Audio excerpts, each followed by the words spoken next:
ॐ गुरुब्रह्मा गुरुविष्णु गुरुदेवो महेश्वरः गुरुसाक्षात् परब्रह्म तस्मै श्रीगुरवे नमः।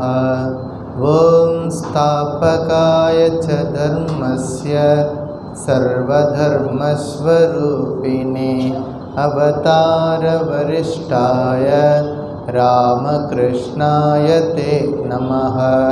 जननीं शारदां देवीं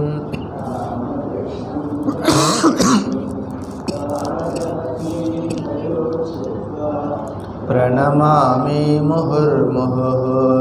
नमः श्रीयतिराजाय विवेकानन्दसूरये सच्चित्सुखस्वरूपाय स्वामिने तापहारिणे। त्वमेव माता च पिता त्वमेव बन्धुश्च सखा त्वमेव विद्या द्रविणं त्वमेव सर्वं मम देवदेव त्वमेव सर्वं मम देवदेव।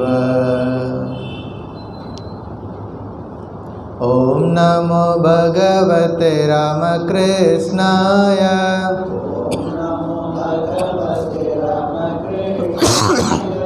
ॐ नमो भगवते रामकृष्णाय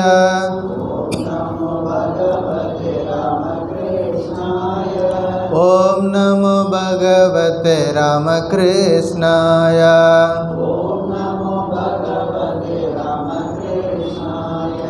ॐ नमो भगवते रामकृष्णाय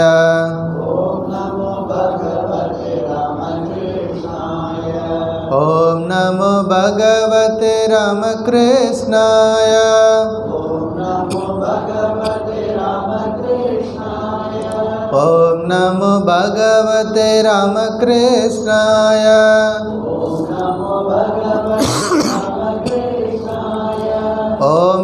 ॐ नमो भगवते रामकृष्णाय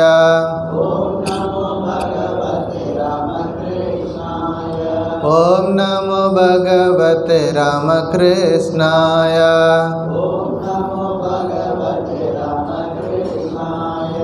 ॐ नमो भगवते रामकृष्णाय ॐ नमो भगवते रामकृष्णाय ॐ नमो भगवते रामकृष्णाय ॐ नमो भगवते रामकृष्णाय ॐ नमो भगवते रामकृष्णाय ॐ नमो भगवते रामकृष्णाय। जय रामकृष्ण। शङ्करं शङ्कराचार्यं केशवं बादरायणं सूत्रभाष्यकृतौ वन्दे भगवन्तौ पुनः पुनः। श्रुते स्मृते पुराणानाम् आलयं करुणालयं नमामि भगवत्पादं शङ्करं लोकशङ्करम्। பகவான் ஸ்ரீ ராமகிருஷ்ணரின் எல்லையற்ற கருணையினால் ஸ்ரீமத் பகவத்கீதை நம்ம ஒரு வாரம் 18 அத்தியாயங்கள் முடித்த பிறகு ஆதிசங்கரர் எழுதிய மிகச்சிறிய நூல் சாதன பஞ்சகம் அல்லது சோபான பஞ்சகம் அல்லது உபதேச பஞ்சகம் அல்லது உபதேச ரத்தினம். இந்த உபதேச பஞ்சகம் நம்ம படிக்கிறதுக்காக எடுத்துக்கிட்டோம். இதுவரைக்கும் ஒரு ஸ்லோகம் பார்த்துருக்குறோம். அதாவது எத்தனை உபதேசங்கள்? 8 உபதேசங்கள் இதுவரைக்கும் பார்த்துருக்குறோம். முதல் ஸ்லோகம் வேதோ நித்யமதீயதாம்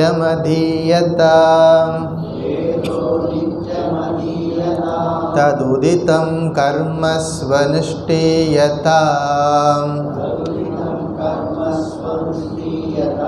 தேனே சஸ்ய விதீயதாம் அபசிதிஹி காம்யே மதிஸ்திஜ்யதாம் பாபோக பரிதோயதாம் பவசுகே தோஷோனுசந்தீயதாம்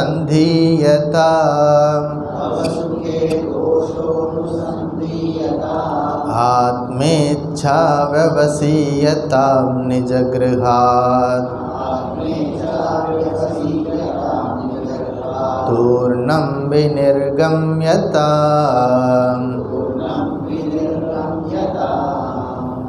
நீங்கள் தான் சொல்லணும். இந்த முதல் ஸ்லோகத்தில் என்ன ஆச்சாரியர் நமக்கு என்னென்ன உபதேசங்களை கற்றுக் கொடுத்திருக்கிறார்.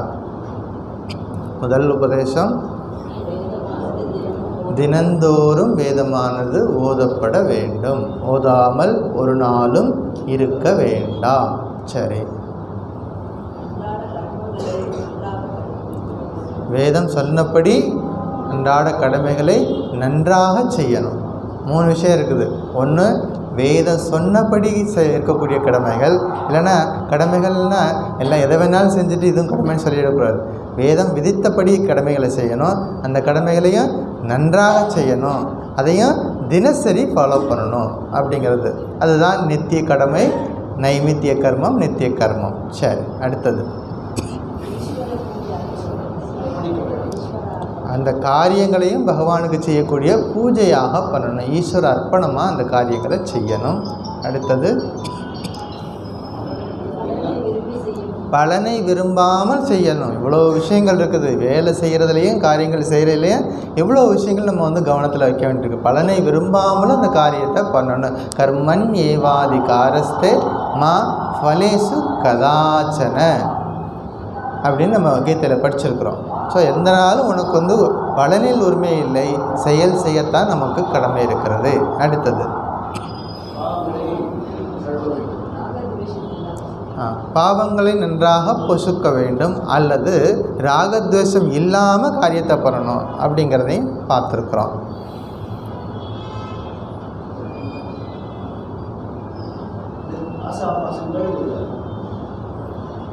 இந்த உலகத்தில் இருக்கக்கூடிய இன்பங்களில் துன்பம் கலந்திருக்கிறது என்பதை உணர்ந்து கொண்டு இன்பத்தை நம்ம அனுபவிக்கும் பொழுது இது ஞாபகம் வச்சுக்கணும், எல்லா விதமான இன்பங்களிலும் துன்பம் கலந்து தான் இருக்குது அப்படிங்கிறது.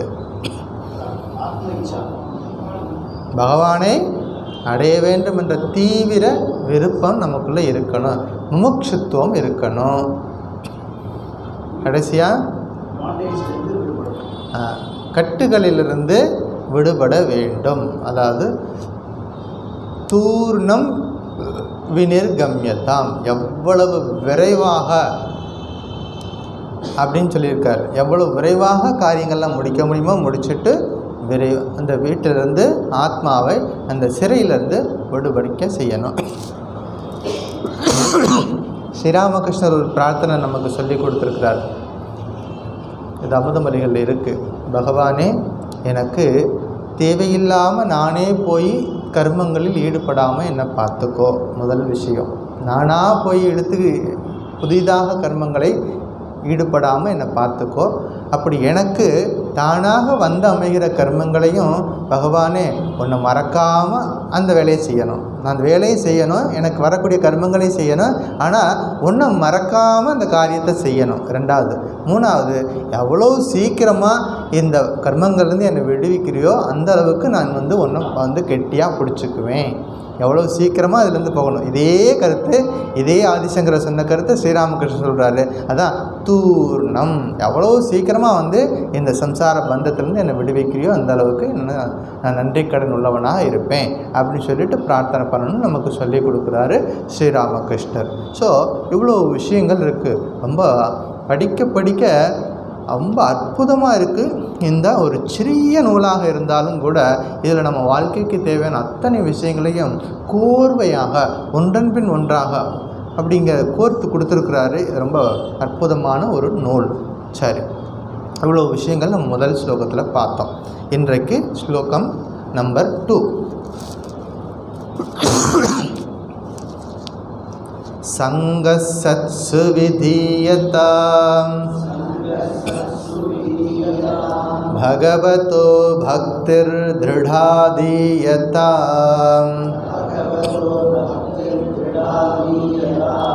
சாந்த்யாதி பரிச்சீயதாம் திருடதரம் கர்மாசு சந்திஜ்யதாம் சாத்வித்வானுபஸ்ருப்ஸ்யதாம் பிரதிதினம் தத் பாதுகா சேவ்யதாம் பிரம்மைகாக்ஷரமத்யதாம் ஸ்ருதிசிரோ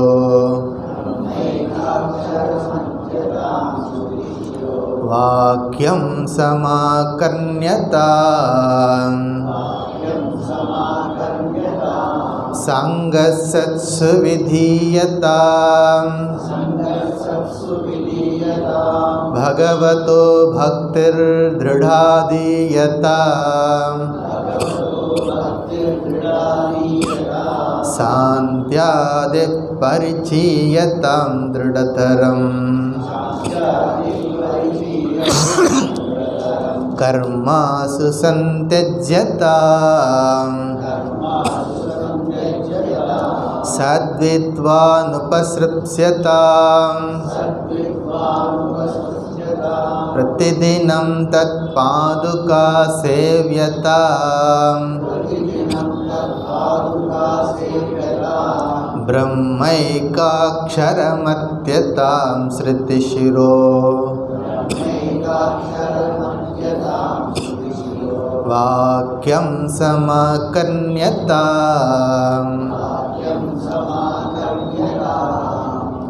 முதல் ஸ்லோகத்தில் 10வது உபதேசம் என்ன பண்ணார்?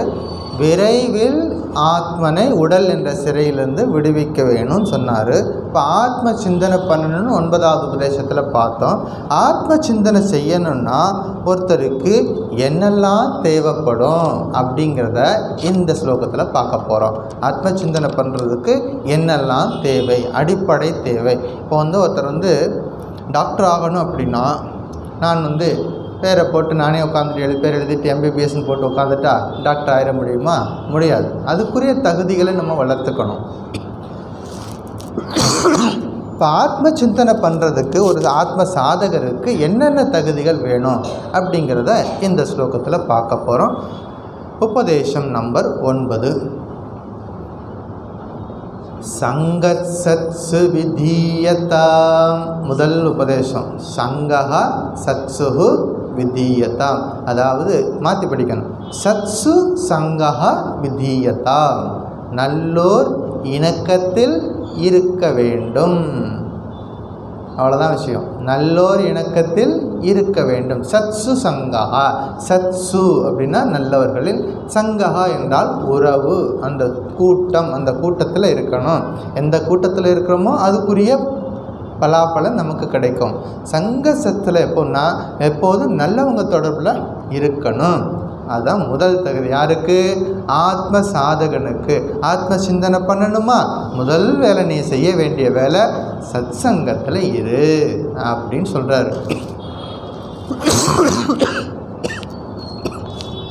அதாவது நல்லவர்களோடு இருக்கணும், நல்ல சிந்தனை உடையவர்களோடு இருக்கணும், நல்ல விஷயங்களை பேசுகிறவங்களோடு இருக்கணும், நல்ல காரியங்களை செய்கிறவங்களோட இருக்கணும்.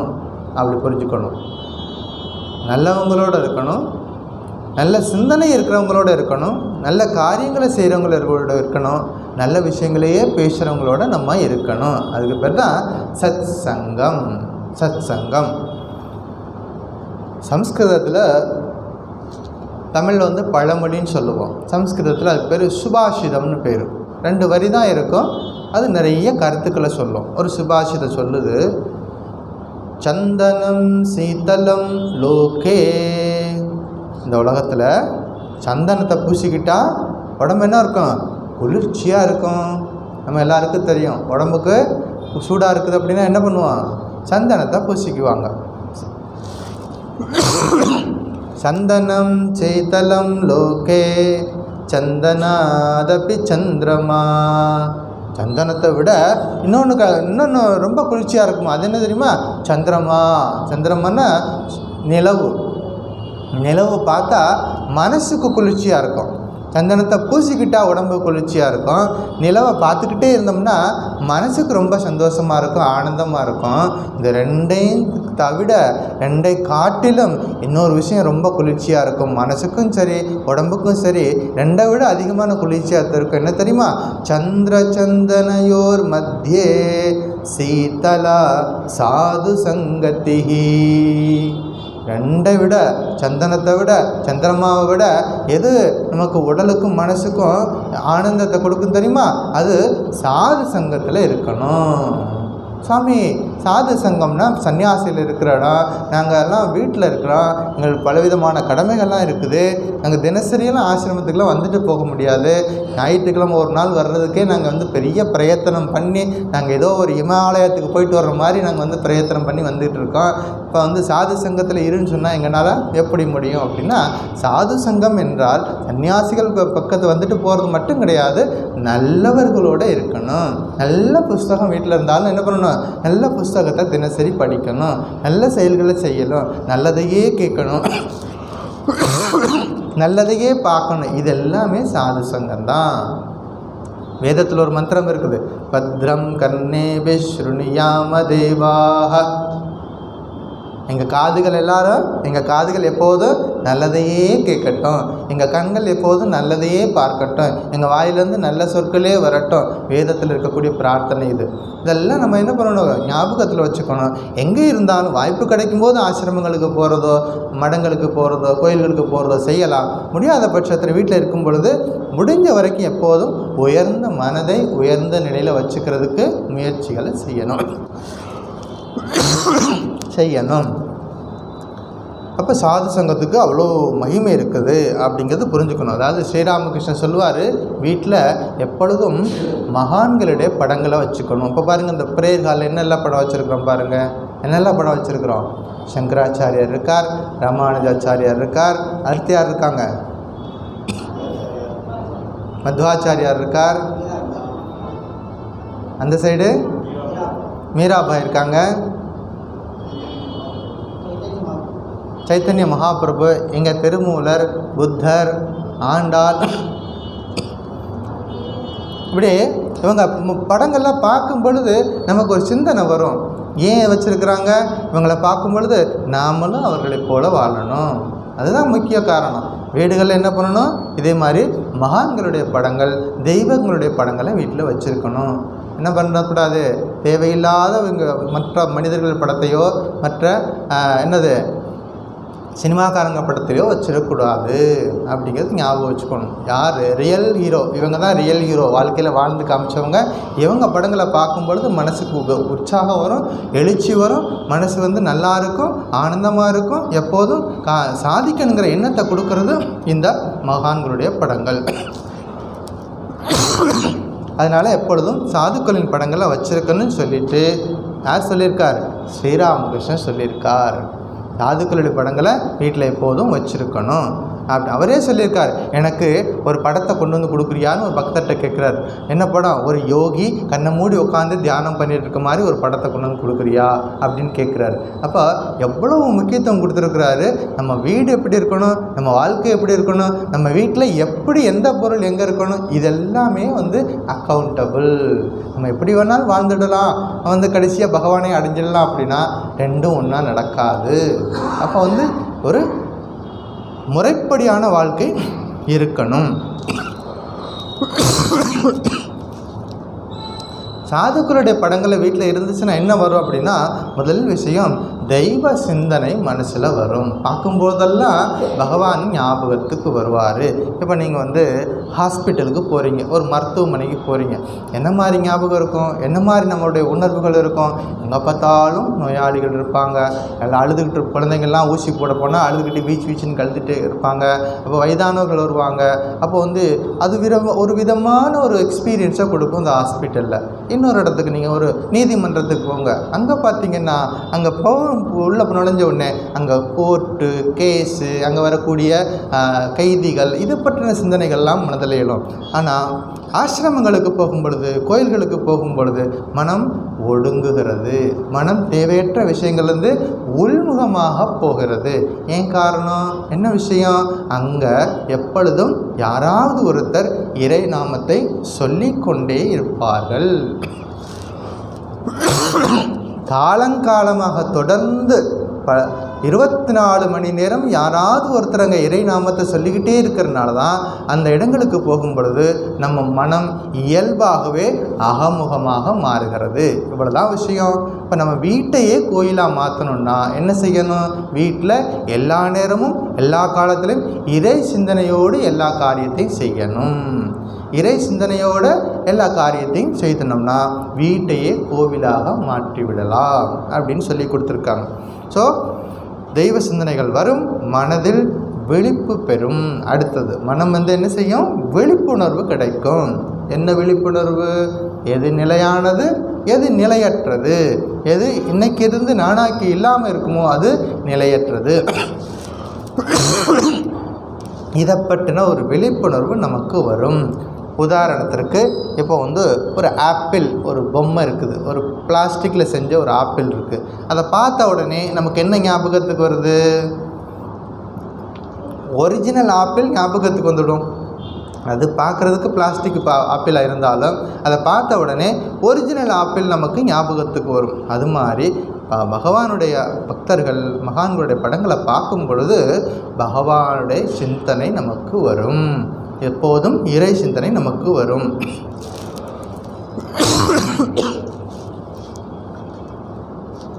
சத்சங்கத்தினால வேற என்ன கிடைக்கும் அப்படின்னா மனம் அமைதி கிடைக்கும். அடுத்தது மனசில் சாந்தி நிலவும். மகான்கிட்ட போகும் பொழுது, பகவான்கிட்ட போகும் பொழுது, இப்போ கங்கை கரைக்கு பக்கத்தில் இருக்கிறீங்கன்னா கங்கை பக்கத்தில் போக போக அதனுடைய குளிர்ச்சியை நீங்கள் அனுபவிக்க முடியும். ரொம்ப தூரத்தில் இருந்தால் தெரியாது. கங்கைக்கு பக்கத்தில் போக போக போக அதில் குளிர்ந்த காற்று வர்றதை நம்ம பார்க்க முடியும். அது மாதிரி அந்த மகான்களுடைய தொடர்பில் இருக்கும் பொழுது, சத்சங்கத்தில் இருக்கும் பொழுது மனசு லேசாக இருக்கும், சாந்தமாக இருக்கும். சாந்தமாக இருக்கும் பொழுது தான் உயர்ந்த எண்ணங்கள் மனதில் வரும். மனம் வந்து அடங்கினா தான் உயர்ந்த எண்ணங்களே மனசில் வரும். இந்த முதல்ல தண்ணிக்குள்ளேயே இருக்கும், பார்த்துருக்கீங்களா? முதல்ல தண்ணிக்குள்ளே தான் இருக்கும், ரொம்ப நேரம் தண்ணிக்குள்ளே இருக்கும். எப்போவாவது ஒரு தடவை வெளியில் வந்து நிற்கும், அப்படியே வாயை திறந்துட்டு நிற்கும். நம்ம நினைப்போம் அது ஏதோ தண்ணி தாகத்தினால அப்படி வாயை திறந்துட்டு இருக்கு அப்படின்னு. இல்லை, அது வந்து மூச்சு விடும். எப்போவாவது ஒரு முறை இப்படி வெளியில் வந்து ஃப்ரீயாக இருக்கும் பொழுது நல்லா அந்த இடத்துல எந்த தொந்தரவும் இல்லைன்னு அதுக்கு நல்லா கன்ஃபார்மாக தெரிஞ்சதுக்கப்புறமா வெளியில் வந்து இப்படி வாயை திறந்துட்டு உட்காந்துருக்கும். கொஞ்சம் நேரம் உட்காந்துருக்கும், நல்லா ஆழ்ந்து மூச்சு விடும், ஒரு சாந்த அமைதி கிடைக்கும். மறுபடியும் தண்ணிக்குள்ளே உள்ளே போயிடும். அது மாதிரி எப்போதும் உலகியல் காரியங்களை செய்துக்கிட்டே இருக்கிறோம், நம்முடைய அன்றாட கடமைகளை செய்துக்கிட்டே இருக்கிறோம். டென்ஷன், ப்ரெஷர் என்னென்னமோ இருக்கும். அதுக்கு மத்தியில் நம்ம என்ன பண்ணணும்? சாது சங்கத்தில் இருந்தோம்னா அந்த முதல்ல வந்து கொஞ்சம் நேரம் அமைதி பெறுதில்ல, அது மாதிரி நம்ம மனசு ஒரு சாந்தமாக இருக்கும், ஒரு நல்ல ஒரு சிந்தனைகள் வரும் அப்படின்னு ஸ்ரீராமகிருஷ்ணர் சொல்லியிருக்கார். இவ்வளோ நன்மைகள் இருக்குது. எதனால? சாது சங்கம், சத் சங்கம். ஸ்ரீராமகிருஷ்ணன் இன்னொரு விஷயம் சொல்கிறார். சத் சங்கத்தில் இருந்தால் என்ன தெரியுமா? எல்லாவற்றையும் ஈஸியாக புரிஞ்சுக்கலாம், அந்த உலகத்தில் என்ன நடக்குது அப்படிங்கிறத தெளிவாக புரிஞ்சுக்க முடியும் அப்படிங்கிறாரு. அதுக்கு ஒரு உதாரணம் சொல்கிறாரு. இப்போ ஒருத்தர் வந்து படிக்காதவர், அவர் ஒருத்தர் டாக்டர்கிட்ட போய் அசிஸ்டண்ட்டாக சேர்ந்துட்டார்னு வச்சுக்கோங்க. டாக்டர் சொல்கிறதெல்லாம் எடுத்து கொடுப்பார். அந்த ஊசி எடுத்து வைப்பார், அந்த பாட்டில் எடுத்து வைப்பார், அதை தொடச்சி வைப்பார். அப்படி பக்கத்துலேயே இருப்பார். பேஷண்ட் வருவாங்க, பேஷண்ட்டு கூட டாக்டர் பேசிக்கிட்டே இருப்பார். அவங்க என்னென்னா சொல்கிறாங்க இதெல்லாம் கேட்டுகிட்டே இருப்பார். என்ன மருந்து கொடுக்குறாரு இதை பார்த்துக்கிட்டே ஒரு 10 வருஷம் 15 வருஷம் ஒருத்தர் அசிஸ்டண்ட்டாக இருந்தார்னா என்னாச்சு, இந்த டாக்டர் மாதிரியே அட்லீஸ்ட்டு சில விஷயங்கள் அவருக்கு புரிஞ்சு போயிடும். இந்த பேஷண்ட் வந்து உட்காண்ட உடனே அவங்க என்ன சொல்கிறாங்க, என்ன மாதிரி ட்ரீட்மெண்ட் கொடுக்க போகிறாரு, அது இவங்க சொல்லாட்டாலும் அது புரிஞ்சு போயிடும். ஏன்னா அவர் கூடவே இருந்ததுனால, இந்த டாக்டர் கூட இருந்தோம்னா எது கப்ப நாடி எது பித்த நாடி அப்படிங்கிறதெல்லாம் ஈஸியாக கண்டுபிடிச்சிடலாம் அப்படின்னு ஸ்ரீராமகிருஷ்ணர் சொல்கிறாரு. அது மாதிரி நம்ம மகான்களுடைய சத்சங்கத்தில் இருக்கும் பொழுது தான் வாழ்க்கையில் எது நல்லது எது கெட்டதுங்கிறத நம்ம தெரிஞ்சுக்க முடியும். இல்லைன்னா நமக்கு புரியாது. எல்லாமே நல்லதாக தெரியும், எல்லாமே எனக்கு வேணும்னு தோணும். ஒரு இடத்துக்கு போன உடனே எல்லாமே எனக்கு வேணும்னு தோணும். அப்போ எது நமக்கு உண்மையிலேயே தேவையானது எது தேவையற்றது அப்படிங்கிறத பிரித்து பார்க்குற குணம் எப்போ வரும் அப்படின்னா சத்சங்கத்தில் இருக்கணும். சத்சங்கத்தில் இருந்ததுன்னா மனசு எப்போதும் தேவையற்ற விஷயங்கள்லேருந்து விலகி இறைவனின் பாத கமலங்களில் மனம் பற்றி நிற்கும். அடுத்தது சொல்கிறார், இறைவன் வந்து மனசு தேவையற்ற விஷயங்களில் போகாமல் பகவானை கெட்டியாக பிடிச்சிக்கும் அப்படின்னு. அதாவது நாரதர் ஒரு முறை ராமரை பார்க்க போனார், ஸ்ரீராமரை பார்க்க போனார். நாரதர் எப்பொழுதும் என்ன நாமம் சொல்லுவார், நாராயண நாமம் சொல்லிக்கிட்டே இருப்பார். நாராயணன் நாராயணன் சொல்லிகிட்டே இருப்பார். எப்போதும் சொல்லிகிட்டே இருப்பார். பகவானுக்கு ரொம்ப பிரியமான பக்தர் நாரதர். இப்போ ராமரை போய் பார்க்க போகிறார். ராமர் வந்து கேட்குறார், நாரதா உனக்கு ஏதாவது வரம் வேணும்னா கேளு, நான் ரொம்ப என்னோட சிறந்த பக்தனாக இருக்கிற நீயே உனக்கு ஏதாவது வர வேணும்னா கேளு அப்படின்னார். அப்போ அவர் சொல்கிறாரு, பகவானே உன்னுடைய உலகை மூழ்கடிக்கும் மாயையில் இருந்து என்னை காப்பாற்று. உலகில் மூழ்கடிக்கக்கூடிய அந்த உன்னுடைய மாயை இருக்குல்ல, அந்த மாயையில் நான் விழுந்து விடாமல் என்னை காப்பாற்று அப்படின்னு கேட்குறாரு. அப்போ ராமர் சொல்கிறாரு, நீ ஆல்ரெடி அதுலேருந்து கடந்து வந்துட்டப்பா, உனக்கெல்லாம் அதெல்லாம் மாயெல்லாம் ஒன்றும் கிடையாது, வேறு ஏதாவது கேளு. நீ எல்லாம் வந்து மாயையிலலாம் உனக்கெல்லாம் நீ போய் வந்து சிக்கலாம் மாட்ட, நீ அதுலேருந்து கடந்து வந்து ரொம்ப நாள் ஆச்சு, வேறு ஏதாவது வேணா கேளு அப்படின்னு கேட்குறாரு. அப்போ மறுபடியும் என்ன சொல்கிறாரு நாரதர் என்ன சொல்கிறாரு, எனக்கு வேறு எதுவுமே வேணாம், உன்னுடைய பாத கமலங்களில் மாறாத பக்தி வேணும். எவ்வளோ பாருங்கள், நம்ம சொல்லிக் கொடுக்குறாங்க. நம்முடைய இதெல்லாம் அடுத்த ஜெனரேஷன் சொல்லிக் கொடுக்கணும். நம்முடைய குழந்தைகளுக்கு, பேர குழந்தைகளுக்கு, நம்ம அடுத்த தலைமுறைக்கு சொல்லிக் கொடுக்க வேண்டிய விஷயங்கள். எப்பொழுதும் மாறாத பக்தி யாருக்கிட்ட, பகவான்கிட்ட இருக்கணும் அப்படின்னு கேட்குறாரு. யார் கேட்குறது, நாரதர் ரிஷி முனி. இப்போ தெரிஞ்சுக்கணும் நம்ம எப்படி இருக்கணும். ஸோ இந்த பக்தியை பெறுவதற்கு சத் சங்கம் வேணும். இறைவனிடம் மாறாத பக்தி வரணும் அப்படின்னா என்ன பண்ணணும், சத் சங்கத்தில் இருக்கணும். சத் சங்கத்தில் இருந்தால் தான் ஸ்ரத்தா வரும். ஸ்ரீராமகிருஷ்ணர் சொல்கிறார், ஸ்ரத்தைன்னா என்ன, நம்பிக்கையோடு கூடிய முயற்சி. அதுக்கு பேர் தான் ஸ்ரத்தை. நம்பிக்கையோடு கூடிய முயற்சி ஸ்ரத்தா வரும். ஸ்ரத்தை வந்துச்சுன்னா நிஷ்டை வரும். நமக்குள்ளே ஸ்ரத்தை வந்துச்சுன்னா என்ன பண்ணும், நிஷ்டை. நிஷ்டைன்னு என்ன தெரியுமா, ஒரு பொருள் மேலே ஆழமாக, ஒரு பொருள் மேலே முழு மனசையும் செலுத்துறது, அதுக்கு பேர் தான் நிஷ்டை. அப்போ அந்த நிஷ்டை நமக்கு வரும். நிஷ்டை வந்துருச்சுன்னா பக்தி வரும். பக்தி முதிர்ந்தால் பாவனையாகும். பாவனை முதிர்ந்தால் மகாபாவனையாகும். மகாபாவனையிலிருந்து பிரேமை வரும். பிரேமை வந்து விட்டால் இறை அனுபூதி. இதெல்லாம் ஸ்ரீராமகிருஷ்ணர் சொல்லியிருக்கார். இப்படியெல்லாம் இருக்குது. அதனால் இது எல்லாத்துக்கும் எங்கேருந்து ஆரம்பிக்குது, சத் சங்கம். ஆரம்ப சத் சங்கம், முடிகிறது இறை அனுபூதி. இவ்வளோ விஷயங்கள் சத் சங்கத்தினால இருக்கிறது. சத் சங்கத்தின் பலனாக எது உண்மையானது எது உண்மையற்றது பற்றிய அறிவு வருகிறது. மனுஷனுக்கு உலகியல் அப்படிங்கிற தீராத ஒரு நோய் இருக்குது. அதுலேருந்து வெளியே வரணும் அப்படின்னா சத் சங்கம் அவசியமாக தேவை. இதை ஸ்ரீ ராமகிருஷ்ணனுடைய அமுதமொழிகள் படித்தவங்களுக்கு தெரியும்.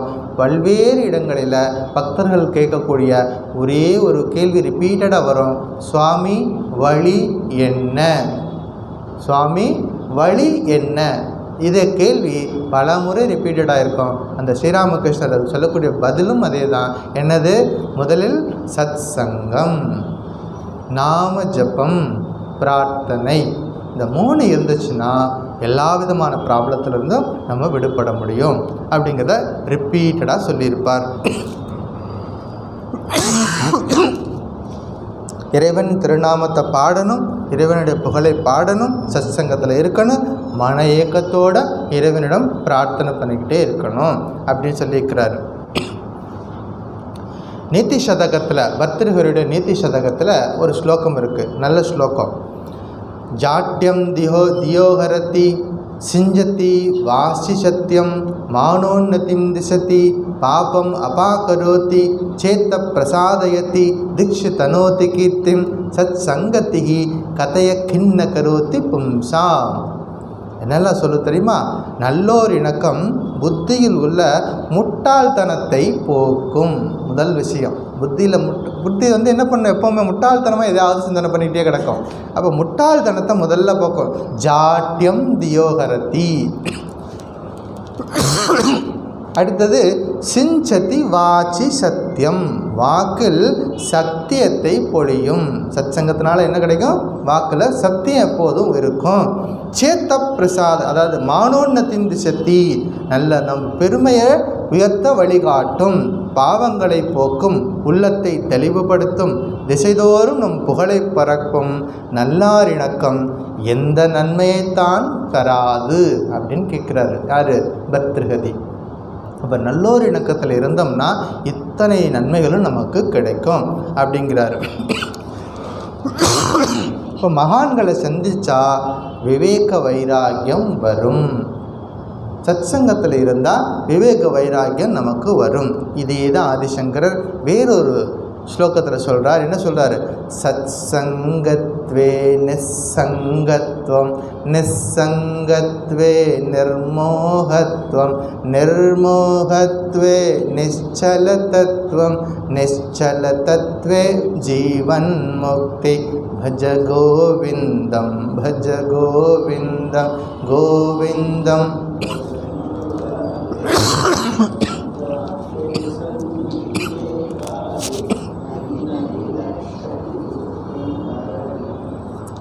பாட்டெல்லாம் நம்ம பாடிடுவோம், நம்மளை அடிச்சுக்கிறதுக்கு யாரும் கிடையாது பாட்டு பாடுறதில்ல.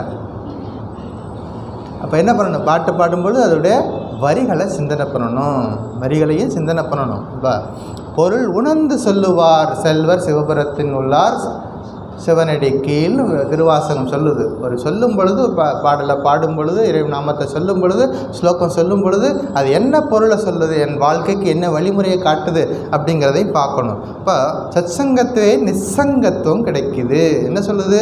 நல்லோர் இணக்கத்தால் என்ன கிடைக்கும்? பற்றின்மை வரும். பற்றின்மை அப்படின்னா ஒரு விஷயத்தை கெட்டியாக பிடிச்சிக்கிறது, அது பற்று. பற்றுக்கும் அன்புக்கும் ஸ்லைட்டாக டிஃப்ரெண்ட் இருக்கும். பார்த்தா ரெண்டும் ஒரே மாதிரி தெரியும். பற்று அன்பு ரெண்டும் பார்த்தா ஒரே மாதிரி இருக்கும். பற்று அன்பு மாதிரி தெரியும், அன்பு பற்று மாதிரி தெரியும். ஆனால் சின்ன டிஃப்ரெண்ட் இருக்கும். பற்று அப்படின்னா நான் மட்டும் நல்லா இருக்கணும், என் குழந்தைகள் மட்டும் நல்லா இருக்கணும், மற்றவங்களை பற்றி கவலை கிடையாது, அதுக்கு பேர் பற்று. அன்பு அப்படின்னா என் குழந்தைகளும் நல்லா இருக்கணும், மற்றவங்களும் நல்லா இருக்கணும், உலகத்தில் இருக்க எல்லாரும் நல்லா இருக்கணும் அப்படின்னு நினச்சா அதுக்கு பேர் அன்பு. பற்று அப்படின்னா எனக்கு மட்டும், என் சொந்தம், என் ஊருக்காரங்க, என் நாட்டுக்காரங்க எல்லாமே பற்று தான். அப்போ எனக்கு எனக்கு அப்படின்னு வரும்பொழுது அங்கே பற்று. பகவானே உனது அப்படின்னு சொல்லும் பொழுது அங்கே அன்பு. இவ்வளோதான் விஷயம். சத்சங்கத்தினால என்ன கிடைக்கும்? பற்றின்மை வரும். பற்றின்மை ஒருத்தருக்கு வந்துருச்சுன்னா மதி மயக்கம் நீங்கும். அதான் மோகம். நிஸ்ஸங்கத்தே நிர்மோகத்துவம். மதி மயக்கம் நீங்கிவிடும். மயக்கத்தினால தான் என்ன பண்ணுறோம்? தவறான முடிவை சில நேரங்களில் எடுக்கிறோம். இப்போ புத்தி சரியாக வேலை செய்யலைன்னா தப்பான முடிவு எடுத்துடுறோம். இப்போ மதிமயக்கம் போயிடும். எதனால்? சத்சங்கத்தினால போகுது. மதிமயக்கம் நீங்கிச்சுன்னா உண்மையான தத்துவம் எது அப்படிங்கிறது அப்போது நமக்கு புரியும். அதான் நிர்மோகத்துவே நிశ్చல தத்துவம். நிశ్చல தத்துவத்தை பற்றி தெரிஞ்சுக்கிட்டோம்னா ஜீவன் முக்தி அடைகிறாரு. அப்போ தான் அதுலேருந்து விடுதலை. அது வரைக்கும் விடுதலை என்பது இல்லை. ஸ்ரீராமகிருஷ்ணர் ஒரு கதை சொல்வார். அந்த மாடு ஹம்பா ஹம்பா ஹம்பான்னு கத்திக்கிட்டே இருக்குமா. அந்த மாடு என்ன பண்ணுவோம், கொஞ்சம் நாள் கழித்து இறந்து போனதுக்கப்புறம் அதோட பிரச்சனை முடியுதா, வந்து உயிரோடு இருக்க வரைக்கும் வயலில் போட்டு உழுவாங்க, வண்டி மாட்டை வச்சு இழுக்க சொல்லுவாங்க, பாரத்தை இழுக்கணும், எல்லா கஷ்டமும் படும். அப்போது ஹம்பா ஹம்பான்னு சொல்லிக்கிட்டே இருக்கும். ஹம்பான்னா நான் அர்த்தம். கொஞ்ச நாள் கழித்து மாடு இறந்து போகும். அப்போ என்ன பண்ணுவாங்க, அந்த மாட்டோட தோலை உரித்து, அப்போவாது விடுதலை கிடைக்குதா, தோலை உரித்து என்ன பண்ணுறாங்க, அந்த இசை கருவியெல்லாம் அடிப்பாங்க, இந்த ட்ரம்ஸ் எல்லாம் போட்டு அடின்னு அடிச்சுட்டு இருப்பாங்க அதில் போட்டு. அப்போது அதோட கஷ்டம் தீராது. அது கிழிஞ்சு போனாலும் விடுறதில்ல, மறுபடியும் தையல் போட்டு அடிச்சுக்கிட்டே இருப்பாங்க. அப்போ அதோட முடியவே இல்லை அதுக்கு. அது சின்ன பீஸ் ஆகிற வரைக்கும் விட மாட்டாங்க. அதுக்கு எப்படியாவது ஒட்டு போட்டாவது திரும்ப அதை திரும்ப யூஸ் பண்ணிகிட்டே இருப்பாங்க. எப்போ ரொம்ப சின்ன பீஸாக வந்துடுச்சோ அப்போ அதுக்கு அப்போ இந்த வில்லில் வச்சு நான் அடிக்கிறதுக்காக அதை தயார் பண்ணுவாங்க. அப்போ அதை யூஸ் பண்ணுவாங்க. அப்போ அது வரைக்கும் ஹம்பான்னு சொல்லிக்கிட்டு இருக்கோம். அப்போ தான் என்ன சொல்லுவார், துஹூ அப்படின்னு ஒரு சத்தம் வரும். துஹூ அப்படின்னு வரும். துஹூ அப்படின்னா நீ. எப்போ நீன்னு சொல்லிச்சோ அப்போ அதுலேருந்து அதுக்கு விடுதலை கிடைச்சிருச்சு. அது வரைக்கும் அதோட கஷ்டம் தொடர்ந்துக்கிட்டே போகுதுன்னு ராமகிருஷ்ணன் சொல்லுவார். அது மாதிரி எப்போ எதனால் வரைக்கும் நான் சொல்லிக்கிட்டே இருக்கிறோமோ அது வரைக்கும் என்ன பண்ணும், அடி விழுந்துக்கிட்டே இருக்கும், கஷ்டம் இருக்கும். எப்போ சொல்லணும், நீ சொல்ல பழகணும். பகவானே நீ படைத்த உலகம், நீ படைத்த உலகம் அப்படின்னு நம்ம சொல்லணும். எல்லாம் காப்பாற்றுறது எல்லாம் உன்னுடைய பொறுப்பு, உன்னுடைய உலகம் அப்படின்னு சொல்ல பழகிட்டோம்னா நமக்கு கஷ்டத்துலேருந்து விடுதலை கிடைக்கும் அப்படின்னு சொல்கிறார். அதாவது ஒரு ஆத்ம சாதகன் யம நியம ஆசன பிராணாயாம பிரத்யாகார தியான தாரண சமாதி இதெல்லாத்தையும் பயிற்சி பண்ணணும். முதல்ல அதெல்லாம் என்ன பண்ணுறது, முதல் ஸ்லோகத்தில் வர வேண்டிய விஷயங்கள் அதெல்லாம் என்ன பண்ணால் வேதோ நித்தியமதீயதா, அதுக்குள்ளே வர வேண்டிய விஷயம் இதெல்லாம் என்னென்ன இருக்குது, யம நியம ஆசன இதெல்லாம் இந்த யோகத்தில் இருக்கக்கூடிய 8 அங்கங்களும் அங்கே பயிற்சி பண்ணதுக்கப்புறமா மனசு உறுதியை பெறும், இறை சிந்தனையில் உறுதி பெறும். அதுக்கப்புறமா என்ன பண்ணலாம், அவர் தேவைன்னா திருமண வாழ்க்கைக்கு போகலாம். போயிட்டு என்ன பண்ணணும், நித்திய நைமித்திய கடமைகளை விடைவிடாமல் செய்யணும். கண்டினியூவாக அந்த காரியங்கள்லாம் செய்யணும். கர்மங்களை கண்டிப்பாக செய்யணும். அந்த கர்மங்களை செய்யும் பொழுது இறைவனுக்கு செய்யக்கூடிய பூஜையாக பண்ணணும். அதை வெறுப்பு இல்லாமல் காரியங்களை பண்ணணும், பற்று இல்லாமல் காரியங்களை பண்ணணும். இவ்வளவு விஷயங்களை செய்த பிறகு ஒரு பீரியடில் என்ன பண்ணுறோம், தூர்ணம் விநிர்கம்யத்தாம் வந்துடுது. ஒரு பீரியடில் அது எல்லாத்தையும் பார்த்தாச்சு, எல்லா இன்பங்களையும் துன்பங்கள் இருக்குதுங்கிறது தெரிஞ்சு போனதுக்கப்புறமா ஆத்ம இச்சை நமக்கு வருது. மனசு பகவான்றது போகணுங்கிற ஒரு தீவிர ஏக்கம் நமக்கு அந்த இடத்துல வருது. தீவிர ஏக்கம் வந்ததுக்கப்புறமா கர்மங்கள்லேருந்து விடுதலை அடையணுங்கிற அந்த நம்ம ஸ்டெப் எடுக்கிறோம். அப்போ தான் என்ன பண்ணுறோம், என்னது நித்திய கடமையாக இருந்தாலும் அதிலிருந்து விடுபடுது. எப்போ ஒரு மனுஷன் விடுதலை அடைகிறானோ அப்போ தான் முழு மனசையும் வேதாந்த சிந்தனையில் பண்ண முடியும். அதனால் என்ன பண்ணணும், அதுலேருந்து விடுதலை அடையிறதுக்கு முயற்சி பண்ணுறோம். அப்போ தான் என்ன வருது, இதெல்லாம் இந்த ப்ராசஸ் எல்லாம் கம்ப்ளீட் ஆகும்பொழுது தான் சத்சங்கம் நமக்கு வரும். இவ்வளோ விஷயங்கள் இருக்குது. சத்சங்கம் அவ்வளோ சீக்கிரமாக கிடைச்சிடாது. பகவான் ஸ்ரீ ராமகிருஷ்ணர் அமுதமொழியில் சொல்லியிருக்கார், முக்தி கொடுத்தாலும் கொடுப்பேனே தவிர பக்தி கிடைக்கிறது அபூர்வம். பகவான் பாத தாமரையில் பக்தி கிடைக்கிறது ரொம்ப ரொம்ப அபூர்வமானது. அதனால் சத்சங்கம் கிடைக்கிறது அப்படிங்கிறது நமக்கு நிறைய பயிற்சி பண்ணியிருக்கணும் அப்படிங்கிறது ஞாபகம் வச்சுக்கணும். அப்போ அதுக்கப்புறமா தான் ஆத்ம சிந்தனை பண்ணணுங்கிற ஞாபகம் வருது. அப்புறம் அழியாத பிரம்மத்தை பற்றி யார்கிட்ட கேட்கணும், அந்த சாதுக்கள்கிட்ட போய் கேட்கணும். பகவானை தரிசனம் பண்ணியிருக்காங்க இல்லையா, பகவானை நேரடியாக பார்த்துருக்காங்க இல்லையா, அவங்கக்கிட்ட போகும் பொழுது போய் உட்காந்துட்டு என்ன கேட்கணும், உயர்ந்த விஷயங்களை கேட்கணும். பல நேரங்களில் என்ன ஆகுது தெரியுமா, பல நேரங்களில் உட்காந்துட்டு என்னெல்லாம் கேட்கக்கூடாதோ அதெல்லாம் கேட்டுட்ருப்பாங்க. அப்போ இது ஸ்ரீ ராமகிருஷ்ணர் லைஃப்பில் இருக்குது, அமுதமொழிகளில் இருக்குது. என்ன பண்ணுவாங்க, சில பேர் வருவாங்க, புதிதாக வரக்கூடிய பக்தர்கள் உட்காந்து சத்சங்கத்தில் உட்காந்துருப்பாங்க. உட்காந்து கொஞ்சம் நேரம் ஆகும், இவங்க ஏதாவது இறை சிந்தனை பற்றி பேசிக்கிட்டு இருப்பாங்க. அந்த புதிதாக வந்தவருக்கு ஒன்றுமே புரியாது. ஒன்றும் டேஸ்ட்டு ஒன்றும் பிடிக்காது, என்ன தான் பேசுகிறாங்க ஒன்றும் புரியாது. அப்போ என்ன பண்ணுவார், பக்கத்தில் உட்காந்துட்டு அப்படி தொட்டு பார்த்து போகலாம், எப்போ போகலான்னு சொல்லு, கிளம்பலாம், எப்போ போகலான்னு இப்படியே காமிச்சிட்டே இருப்பாங்க. அப்போ பார்த்துருவார், ஸ்ரீராமகிருஷ்ணர் கவனிச்சிருவார். அப்போ உடனே என்ன சொல்லுவார் தெரியுமா, நீங்கள் அப்படியே போயிட்டு இந்த தோட்டமெல்லாம் போய் பார்த்துட்டு வாங்க. வெளியில் போனீங்கன்னா நிறைய தோட்டமெல்லாம் பூந்தோட்டங்கள்லாம் இருக்குது, அங்கே கங்கை கரையெல்லாம் இருக்குது, நீங்கள் எல்லாம் போயிட்டு அதெல்லாம் போய் பார்த்துட்டு வாங்க அப்படின்னு சொல்லுவார். உடனே அவங்க ரொம்ப குஷியாகிடுவாங்க. இந்த புதுசாக வந்தவங்க எப்போ வெளியில் போகலான்னு இருந்தாங்கல்ல, அவங்க இதை கேட்டது தான் போதும். சரி நீ இருந்து கேட்டுட்டு வா, நாங்கள் அங்கே இருக்கிறோம், நாங்கள் இருக்கிறோம் அப்படின்னு சொல்லிட்டு என்ன பண்ணிவிடுவாங்க, போயிடுவாங்க. ஆனால் லாஸ் யாருக்கு, யார் எழுந்து போனார்களோ அவர்களுக்குத்தான் இழப்பு, யார் இருந்து கேட்டார்களோ அவர்களுக்கு எல்லாம் கிடைக்கும். இப்போ உயர்ந்த விஷயங்களை மகான்களை சந்திக்கும் பொழுது, சாதுக்களை சந்திக்கும் பொழுது உயர்ந்த விஷயங்களை கேட்கணும், சாஸ்திர விஷயமாக பேசணும், பகவானை பற்றி பேசணும், பகவானுடைய பக்தர்களை பற்றி பேசணும் அப்படின்னு ஞாபகம் வச்சுக்கணும். நல்ல காரியங்களை செய்யும்பொழுது தான் 1008 தடை வரும்.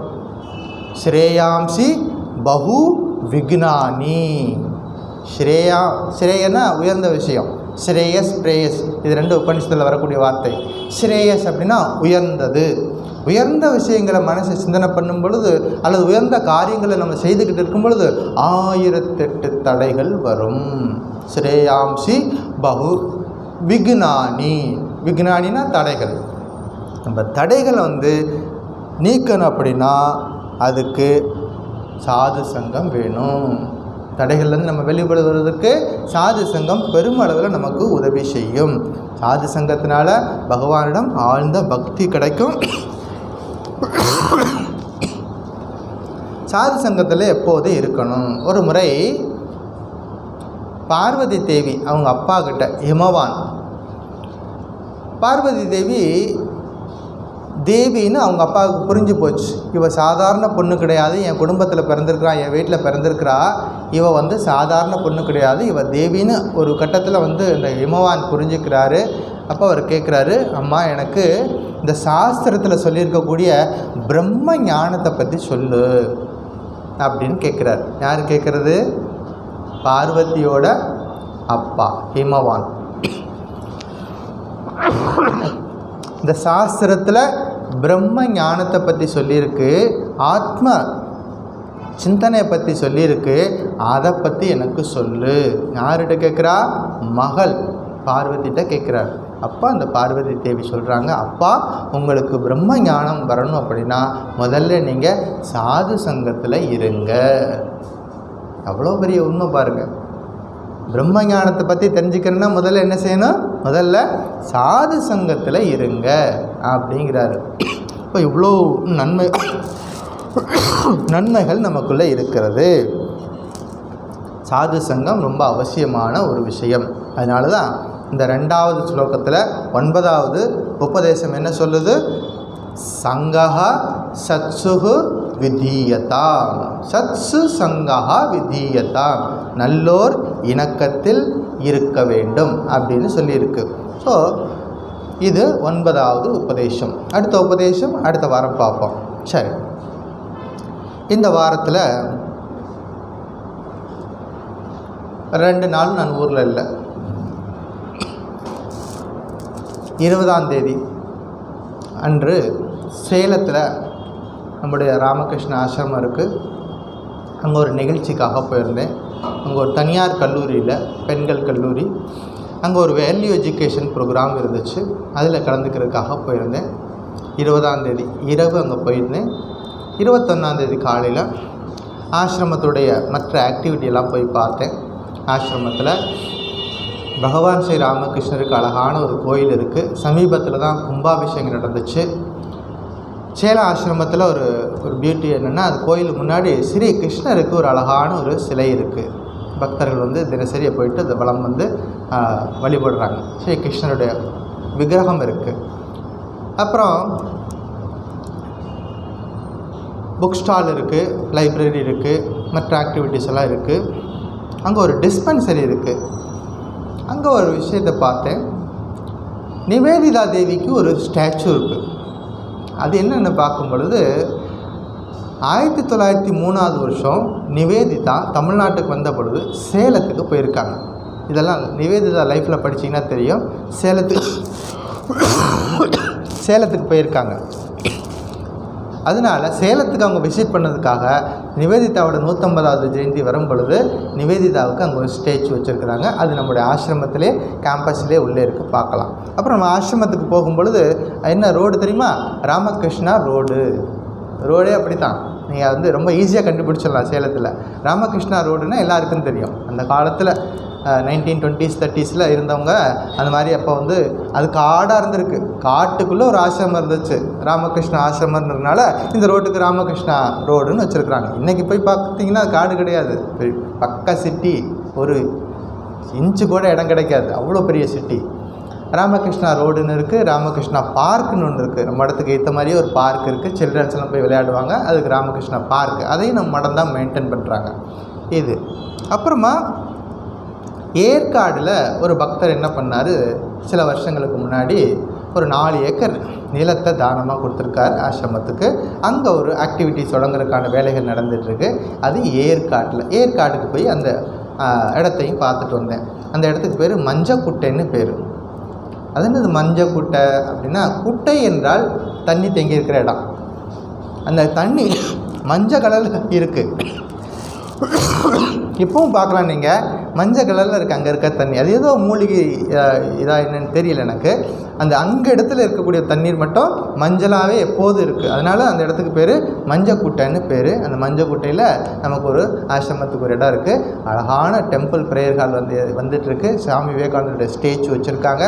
இன்னும் நிறைய டியூஷன் சென்டர் இந்த மாதிரி ஆக்டிவிட்டிலாம் அங்கே நடக்கிறதுக்கு ஏற்பாடு பண்ணிகிட்ருக்காங்க. இதெல்லாம் ஏற்காடு. அதாவது ஏற்காடு என்ன சொல்லுவாங்கன்னா, ஏழைகளின் ஊட்டி அப்படிம்பாங்க. ரொம்ப எளிமையாக எல்லோரும் போயிட்டு வந்துடலாம். ஊட்டின்னா இன்னும் ரொம்ப தூரம் போகணும், நிறைய பணம் செலவாகணும். இது ரொம்ப எளிமையாக போயிட்டு வந்துடலாம். ஏற்காடு நல்ல கிளைமேட்டாக இருக்கக்கூடிய ஒரு இடம். அதெல்லாம் பார்த்துட்டு வந்தேன். ஸோ அப்புறமா லோக்கலில் இருக்கக்கூடிய சில கோயிலுக்கெல்லாம் போய் பார்த்துட்டு வந்தேன். அதுக்கப்புறமா அந்த காலேஜுக்காக எதுக்காக ப்ரோக்ராம் போகணுன்னா அந்த ஃபங்க்ஷனுக்கு போயிட்டு வந்தேன். இது சேலத்தில் நடந்தது. 20ஆம் தேதி மடத்தில் ஒரு நிகழ்ச்சி இருந்துச்சு. ஒரு பகவான் ஸ்ரீ ராமகிருஷ்ணனுடைய நேரடி சீடர்களில் ஒருத்தருடைய பிறந்தநாள் வந்துச்சு. யார் இது? ஸ்ரீமத் சுவாமி பிரம்மானந்தர். ஸ்ரீமத் சுவாமி பிரம்மானந்தர் அவர் லைஃப்பை பற்றி நீ கொஞ்சம் படிப்பேன். ஏன்னா 2 டைரக்ட் டிசபிளோட பிறந்தநாள் வந்துச்சு. ஒருத்தரை பற்றி பார்ப்பேன் இன்றைக்கி. சுவாமி பிரம்மானந்தர் அவர் ஸ்ரீ ராமகிருஷ்ணர் பகவான்கிட்ட வேண்டிக்கிறார், நான் எப்போதும் இறை சிந்தனையிலே இருக்கேன், எனக்கு ஒருத்தர் சேவை பண்ணுறதுக்கு ஒரு ஆள் வேணும், அவனும் உயர்ந்த பக்தனாக எனக்கு வேணும் அப்படின்னு சொல்லிட்டு அம்மாக்கிட்ட காளிக்கிட்ட வேண்டிக்கிறாரு.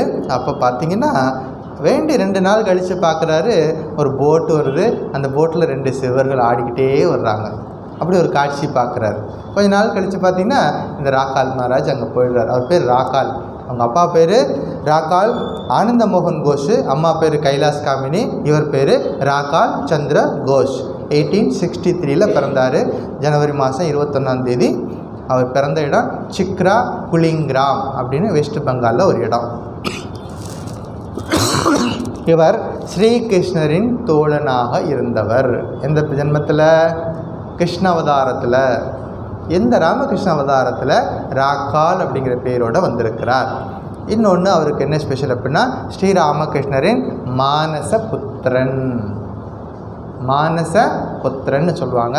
அல்லது இவரை இன்னொரு விதமாகவும் சொல்லுவாங்க, ஸ்ரீராமகிருஷ்ணருடைய பாக்கெட் எடிஷன் அப்படின்னு சொல்லுவாங்க. படிச்சிருக்கிறீங்களா? இப்போ பகவத்கீதைன்னா பெரிய புஸ்தகம் இருக்கும். அவ்வளோ பெரிய புஸ்தகத்தை எல்லோரும் எடுத்துகிட்டு போக முடியாது. அதனால் இப்போ வந்துருச்சு சின்ன புஸ்தகமாக வந்துருச்சு. அந்த புஸ்தகத்தை பாக்கெட்டில் போட்டுக்கலாம். அதிலே இருக்கக்கூடிய அதே 700 ஸ்லோகமும் இருக்கும், சின்ன ஃபாண்ட் சைஸில் இருக்கும். அதனால் ஈஸியாக பாக்கெட்டில் போட்டுக்கலாம். அது மாதிரி ஸ்ரீ ராமகிருஷ்ணருடைய பாக்கெட் எடிஷன் அப்படின்னு சொல்லிட்டு ஸ்ரீமத் சுவாமி வீரேஸ்வரானந்தர் சொல்லுவார். யாரை பற்றி? சுவாமி பிரம்மானந்தரை பற்றி. அப்படின்னா என்ன அர்த்தம்?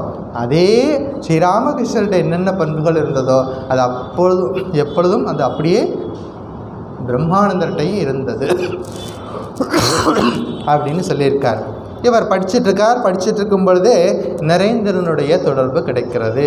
யார் அவர்? நரேந்திரன் சுவாமி விவேகானந்தோட தொடர்பு கிடைக்குது. பிரம்ம சமாஜத்துக்கு போகிறாங்க. அதில் அதிகமாக ஈடுபாடு வருது. படிச்சுக்கிட்டே இருக்கும் பொழுது ஆன்மீக சம்பந்தமான தேடல் வருது. படிப்பில் கவனம் குறைஞ்சி போகுது. அதனால் என்ன ஆகுது? படிப்பில் கவனம் குறைஞ்சி போகுது. ஒரு நாள் இவருடைய உறவினர் ஒருத்தர், அவர் பேர் மனமோகன் பேர், இவரை ஸ்ரீ ராமகிருஷ்ணர்கிட்ட கொண்டு போய் அறிமுகப்படுத்துகிறார். இவன் எப்போதும் படிப்பில் கவனம் இல்லாமல் இருக்கிறானே, ஒரு நாளைக்கு இவனை ராமகிருஷ்ணர்கிட்ட கூட்டிகிட்டு போகலான்னு கூட்டிகிட்டு போகிறார். ராமகிருஷ்ணரை போய் சந்திக்கிறார். ராமகிருஷ்ணருக்கு நிறைய சேவை பண்ணிகிட்டு இருக்கார். ஸ்ரீராமகிருஷ்ணர் இவரை மானச புத்திரனாக பார்க்குறார். அவருக்கு எதுக்காக இவரை கூப்பிட்டா தெரியுமா? நான் எப்போது உயர்ந்த நிலை சமாதி நிலையில் இருப்பேன், எனக்கு சேவை பண்ணுறதுக்கு ஒருத்தனை வேணும்னு சொல்லி காளிக்கிட்ட கேட்டு வாங்கினார். இப்போ என்ன ஆச்சு அப்படின்னா, இவர் அதிகமாக எப்போதும் தியானம் பண்ணிக்கிட்டே இருக்கிறார். இவருக்கு குருநாதர் போய் சேவை பண்ண வேண்டிய நிலைமை வந்துடுச்சு. இவர் எப்போதும் தியானத்திலே இருப்பார்.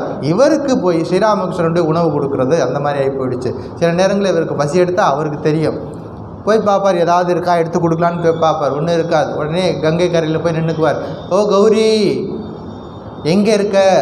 வா, என் ராக்காலுக்கு பசிக்குது, கொண்டு வா. அந்த கௌரின்னா ஏதோ ஒரு பெண்மணி, ஒரு பக்தை. அவங்க கல்கத்தாவில் இருக்காங்க. ரொம்ப பல மைல் தூரத்துக்கு அந்த பக்கம் இருக்கிறாங்க. அப்போ கௌரி எங்கே இருந்தா வா, கௌரிமான்னு பேர். கௌரி எங்கே இருந்தாலும் வா, ராக்காலுக்கு பசிக்குது, கொண்டுட்டு வா. கொஞ்சம் நேரம் கழித்து பார்த்திங்கன்னா ஒரு படகு நிற்கும். அந்த படகுல யார் வந்திருப்பா? கௌரி வந்திருப்பாங்க. என்ன கொண்டு வந்திருப்பாங்க? பட்சணங்கள்லாம் கொண்டு வந்திருப்பாங்க. கொண்டு வந்து எல்லாம் எடுத்து கொண்டு வந்து கொடுப்பாங்க. ராக்கால், உனக்கு பசிக்குதுன்னு சொல்லி சாப்பிடு அப்படிம்பார். அப்போ ராக்கால் கோவிச்சுக்குவார். என்னோடய பசி எப்படியெல்லாம் ஊராருக்கெல்லாம் தம்பட்டம் போட்டு அடிக்கணுமா? நீங்கள் எனக்கு பசிக்குதுங்கிறத ஊரெல்லாம் தம்பட்டை போட்டு அடிச்சுட்டு இருப்பீங்களா அப்படிங்கிறவர். அப்போ ஸ்ரீராமகிருஷ்ணன் சொல்வார், உனக்காக நான் என்ன வேணாலும் செய்வேன், நீ சாப்பிடுன்னு சொல்லிட்டு அவ்வளோ அன்பாக வச்சுக்குவார் ஸ்ரீராமகிருஷ்ணர். ராக்கால் ஒரு நாள் என்ன பண்ணி வழியில் போயிட்டு இருந்தார். போகிற வழியில் ஒரு நாணயம் கிடந்தது, அதாவது காயின், பணம் கிடந்துச்சு, பாதையில் கிடந்துச்சு. அதை எடுத்துகிட்டு போயிட்டு வேற ஒருத்தர்கிட்ட கொடுத்துட்டு வந்துட்டார். பார்த்தாரு, ஒரு நாணயம் கிடந்துச்சு. இது காலில் மிதிப்படக்கூடாது, யாருக்காவது தேவை இருக்குன்னு பார்த்து வேற ஒருத்தருக்கு கொடுத்துட்டு வந்துட்டார். நல்ல காரியம் தானே பண்ணியிருக்காரு, நம்மளாம் தான் பாராட்டியிருப்போம். இந்த கதையை போய் ராமகிருஷ்ணன்ட்ட சொன்னார். நான் வர்ற வழியில் ஒரு நாணயம் கிடந்துச்சு, எடுத்தேன், அதை வேற ஒருத்தர் கொடுத்துட்டு வந்துட்டேன் அப்படின்னாரு. நம்மளாம் தான் வெரி குட் நம்மளை தட்டி கொடுத்துருப்போம். ஆனால் ஸ்ரீ ராமகிருஷ்ணன் என்ன சொன்னார் தெரியுமா? அது உன்னுடைய பொருளா? இல்லை, அது உன்னுடைய பொருள் இல்லை. அப்போ தொலைச்சவர் வேற ஒருத்தர், அந்த பொருளை அங்கே தொலைச்சிட்டு போயிட்டார். நீ எடுத்து வேற ஒரு ஆள்கிட்ட கொடுத்துட்ட. அவன் தொலைச்சி போனவர், எந்த மனுஷன் அந்த ஒரு ரூபாயை தொலைச்சிட்டு போனானோ அவன் திரும்பி தேடுவானா இல்லையா? போட்ட இடத்துல தேடிக்கிட்டே வருவான். நீ எடுத்து வேற ஆளுக்கு தானம் பண்ணிட்டு வந்துட்டீன்னா அவன் தேடிக்கிட்டே இருப்பான் இல்லையா? அப்போ எது உன்னுடைய பொருள் இல்லையோ அதை நீ தொடவே கூடாது. எவ்வளோ பெரிய உண்மை பாருங்கள். எது உனக்கு சொந்தமாக இல்லையோ அதை தொடவே தொடாத. நீ என்ன தானம் கொடுக்கறதுக்கு? யாரோ ஒருத்தர் எடுத்து நீ என்ன தானம் கொடுக்கறதுக்கு? அது யார் தொலைச்சவனோ நிச்சயமாக வீட்டுக்கு போய் தேடி பார்ப்போம். பணம் காணாமல் போயிருக்கோம், எங்கெல்லாம் போகணுன்னு திரும்பி பார்ப்பானா இல்லையா? அப்போ நீ எடுத்து வேற யாருக்கா கொடுத்துட்டீன்னா அவன் கஷ்டப்படுவானா இல்லையா? அப்படின்னு சொல்லிட்டு, அதாவது ஆன்மீக சாதகர்கள் சின்ன விஷயமாக இருந்தாலும் ஜாக்கிரதையாக இருக்கணும். எது உனக்கு சொந்தம் இல்லாததோ அதை நீ தொடாதே. இதெல்லாம் பண்புகள். இந்த மாதிரி பண்புகள்லாம் அடுத்த தலைமுறைக்கு சொல்லி கொடுக்கணும். ஒரு நாள் ஸ்ரீ ராமகிருஷ்ணருக்கு சேவை பண்ணிகிட்ருக்கார். யார்? ராக்கால் மகாராஜ். ஸ்ரீ ராமகிருஷ்ணர் எப்போதும் தியானத்தில் இருப்பார், உயர்ந்த சமாதி நிலையில் இருப்பார். இதை பார்த்துக்கிட்டே இருக்கார். எனக்கும் எப்போ இது மாதிரி சாதனை, எனக்கு ஒரு பாவ நிலை கிடைக்கும், எப்போ நான் சமாதி அனுபவங்கள்லாம் எனக்கு கிடைக்கும் அப்படின்னு சொல்லிட்டு ஒரு நாள் கேட்குறார். எனக்கும் இந்த மாதிரி சமாதி நிலை அனுபவங்கள்லாம் வேணும் அப்படின்னு சொல்லி ராமகிருஷ்ணர்கிட்ட கேட்குறாரு. அப்போ அவர் சொன்னார், இல்லை, கொஞ்ச நாள் கழித்து உனக்கு உரிய வேலை வரும் பொழுது எல்லாம் நடக்கும், தேவியின் அருளால் எல்லாம் நடக்கும் அப்படின்னு சொன்னார். ராக்காலுக்கு கோபம் வந்துருச்சு. ராக்காலுக்கு என்ன பண்ணுச்சு? கோபம் வந்துச்சு. அவர் சேவை பண்ணிகிட்டு இருந்தார், எண்ணெய் தேய்ச்சி விட்டுட்டு இருந்தார். எண்ணெய் கிண்ணத்தை தூக்கி போட்டுட்டு நான் போகிறேன் அப்படின்னு சொல்லிட்டு போயிட்டார். கோபம் வந்துருச்சு. கேட்ட உடனே அவருக்கு பிரம்ம சமாதி அனுபவத்தை கொடுக்கலையே அப்படின்னு சொல்லிட்டு கோபம் வந்துருச்சு. வேற என்ன ஆப்பிள் பழமாக கேட்டார்? கேட்டது என்னது? பிரம்மானந்த அனுபவம். அது கேட்ட உடனே கிடைக்கல, அவருக்கு கோபம் வந்துருச்சு, போயிட்டார். நான் போகிறேன், வீட்டுக்கு போகிறேன்னு சொல்லிட்டு போகிறார். தட்சிணேஸ்வரர் கோயிலேருந்து புறப்பட்டு போகிறார். கரெக்டாக வந்துக்கிட்டே இருக்கார். தட்சிணேஸ்வரர் கோயில் என்ட்ரன்ஸ் வரைக்கும் வர்றார். அதுக்கப்புறம் அவரால் போக முடியலை. கண்கள் ஸ்க்ரீன் போட்டுடுச்சு, கண்ணு தெரியல, சுத்தமாக நின்று போயிடுச்சு, ஸ்டாப் ஆகிடுச்சு. அடுத்து ஒரு ஸ்டெப்பு கூட வைக்க முடியாது அவனால், ஏன்னா பாதை தெரியாது. ராமகிருஷ்ணர் பார்த்தார், யாரோ ஒருத்தர் கூப்பிட்டு போய் அவனை கூட்டிகிட்டு வா.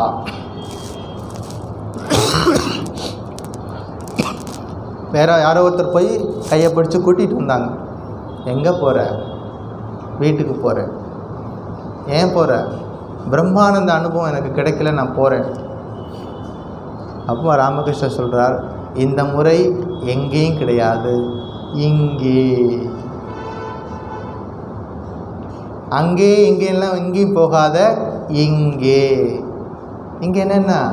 ஸ்ரீராமகிருஷ்ணராகிய நான் அப்படின்னு எடுத்துக்கலாம், அல்லது உனக்குள்ளேயே. எல்லா ஆனந்தமும் உனக்குள்ளேயே இருக்கிறது, வெளியில் தேடாதே.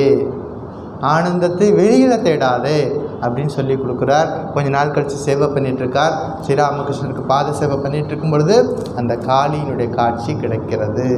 உரிய வேளை வரணும். அப்படி வராமல் நமக்கு அந்த தரிசனம் கிடைச்சதுன்னா அதை நம்மளால் வச்சுக்க முடியாது. அதுக்கு தகுதி இல்லாமல் ஒரு பொருள் நமக்கு கிடைச்சிடுச்சுன்னா அதை நம்ம சரியாக பயன்படுத்த முடியாது. உரிய வேலை வரும் பொழுது எல்லாம் நடக்கிறது. இதே ஒரு கேள்வியை பின்னாடி ஒரு பக்தர் கேட்குறார். நீங்கள் ஸ்ரீராமகிருஷ்ணனுடைய மானச புத்திரர், நீங்கள் ஸ்ரீகிருஷ்ணனுடைய தோழனாக வந்தவர், அப்படி ஸ்ரீராமகிருஷ்ணருக்கு சேவை பண்ணியிருக்கிறீங்க, அவர் உங்களுக்கு எல்லா அனுகிரகமும் பண்ணியிருக்கார், இவ்வளோ வயதான காலத்துலேயும் இவ்வளவு கடினமான தவம் நீங்கள் செய்யணுமா அப்படின்னு கேட்குறாங்க. அப்போ அவர் சொன்ன பதில், அதெல்லாம் உண்மை, நீ சொன்னதெல்லாம் உண்மை, அவர் எனக்கு அனுகிரகம் செய்ததெல்லாம் உண்மை. அந்த தவத்தை நான் வச்சுக்கணும் அப்படின்னா நான் தவம் செய்தால் மட்டுமே அந்த உயர்ந்த அனுபவங்களை நான் என்னால் கிரகிக்க முடியும், இல்லைன்னா என்னால் வச்சுக்க முடியாது. அப்படிங்கிறப்போ நம்ம தகுதி வாய்ந்தவர்களாக நம்ம ஆக்கிக்கணும். பகவான் தரிசனம் வேணும், ஆத்ம சிந்தனை பண்ணணும், பகவானுடைய எப்போதும் பகவானில் லயிச்சிருக்கணும். அப்படின்னா நம்முடைய மனசு உயர்ந்த நிலைக்கு போகணும். அதுக்கான தகுதிகளையும் நம்ம வளர்த்துக்கணும். அப்படிங்கிறது இந்த மகான்களுடைய வாழ்க்கையை படிக்கும் பொழுது நமக்கு தெரிகிறது. இவ்வளோ விஷயங்கள் ராக்கால் மகாராஜ் லைஃப்பில் இருக்குது.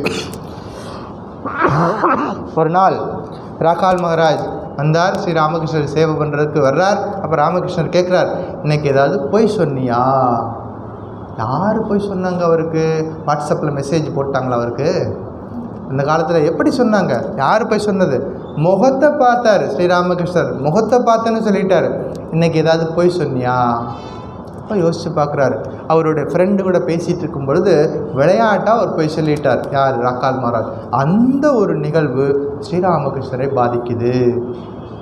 நீ யார்ட்டையாவது பொய் சொன்னியா? ஆமாம், விளையாட்டாக அவனுடைய நண்பர்கிட்ட பேசிகிட்டு இருக்கும்போது ஒரு பொய் சொல்லிட்டேன், இனிமேல் சொல்லாதே, விளையாட்டுக்காக கூட பொய் சொல்லாதே. ஏன்னா அவர் சக்தி நிஷ்டர். ஸ்ரீராமகிருஷ்ணர் ஒரு நாள் ஒரு பக்தருடைய வீட்டுக்கு வர்றேன்னு சொல்லிட்டார். உன் வீட்டுக்கு நாளைக்கு வர்றேன்னு சொல்லிட்டார். அன்னைக்கு காலையிலேருந்து நிறைய பக்தர்கள் வந்தாங்க, பேசிக்கிட்டே இருந்தார். மறந்தே போச்சு. இரவு 10 மணிக்கு தூங்கும்போது ஞாபகம் வருது, அடடே அந்த பக்தர் வீட்டுக்கு போகிறேன்னு சொன்னோமே, வர்றதாக வாக்கு கொடுத்தோமே, போகலையேன்னு சொல்லிட்டு 10 மணிக்கு என்ன பண்ணுறாரு?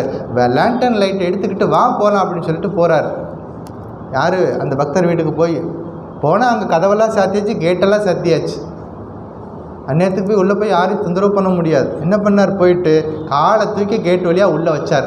வச்சதுக்கப்புறம் தான் நிம்மதி வந்துச்சு. நான் உன் இடத்துக்கு வந்துட்டேப்பா, கொடுத்த வாக்குப்படி நான் வந்துட்டேன், உன்னை நான் தொந்தரவு பண்ணால் நான் வீட்டுக்கு போகிறேன் அப்படின்னார். அப்படிப்பட்ட சத்தியசீலர், எப்படிப்பட்ட குருநாதர், எப்படிப்பட்ட சீடர். நம்ம எல்லாரும் அவருடைய பாதுகாப்பில் வந்திருக்கிறோம், இந்த சத்சங்கத்தில் இருக்கிறோம். பெரும் கருணை, அந்த மகானுடைய கருணையால் தான் இன்றைக்கி நம்ம உட்காந்துருக்குறோம்.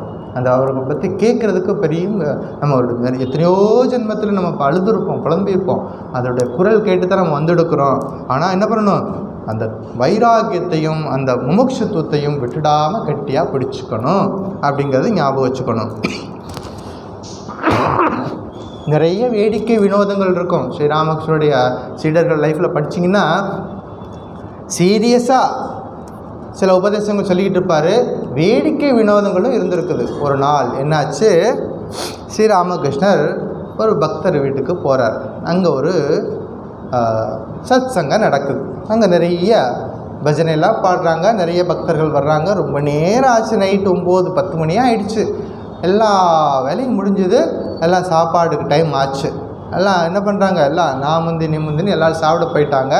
என்ன மறந்துட்டாங்க, ஸ்ரீராமகிருஷ்ணரை கூப்பிட்டுட்டு வந்தோமே, அவருக்கு சாப்பாடு கொடுத்தோமா, அவரை பத்திரமா அனுப்பிச்சி வச்சாங்கிறத, அந்த கூப்பிட்டு வந்தார் அவரும் மறந்துட்டார், எல்லோரும் மறந்துட்டாங்க. கூட ராக்கால் மகாராஜ் போயிருக்கார். 2 பேரும் ஓரமாக உட்காந்துட்டு இருக்கிறாங்க. மற்றவங்கெல்லாம் சாப்பிட்றதுக்கு போகிறதுக்கு பிஸி ஆகிட்டாங்க. கொஞ்சம் நேரம் கழித்து பார்க்குறாரு, யாருமே வரல, இவங்களை கண்டுக்கவே இல்லை. அப்போ ராக்கால் மகாராஜ் கோபம் வந்துருச்சு. எந்திரிங்க போகலாம் அப்படின்ட்டார்.